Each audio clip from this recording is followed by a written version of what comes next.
a 58-year-old female in the intensive care unit, has just undergone a left internal jugular central venous catheter placement. I am showing you the post-procedure posteroanterior and lateral chest radiographs. Evaluate the position of the line. On the posteroanterior chest radiograph, the central venous catheter enters from the left, crosses the midline via the left brachiocephalic vein, and enters the superior vena cava. However, at the level of the right tracheobronchial angle, the catheter tip makes an abnormal, acute downward bend to the right, projecting over the region of the azygos arch. On the lateral chest radiograph, the catheter is clearly seen coursing posteriorly towards the spine, entering the posterior mediastinum. This confirms that the catheter has been malpositioned within the azygos vein. Why does this malposition occur more frequently with left-sided vascular approaches compared to right-sided approaches? Azygos vein cannulation is more common from a left-sided approach due to the horizontal, oblique course of the left brachiocephalic vein.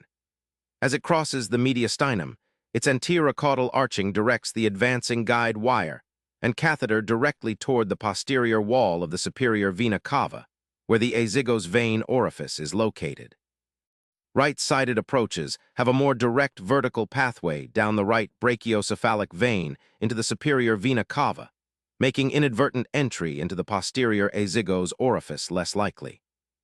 What is the most serious complication of leaving a catheter in this location, and how should this be managed? The most serious complication is venous perforation or rupture of the thin-walled azygos vein. This can lead to hemothorax, mediastinal hematoma, or infusional mediastinitis if hypertonic fluids or vasoactive medications are administered. Management requires immediate retraction or repositioning of the catheter. The tip should be pulled back into the superior vena cava, ideally with its tip at the cavotrial junction, which is situated at the level of the lower border of the bronchus intermedius or approximately 2 vertebral body levels below the carina.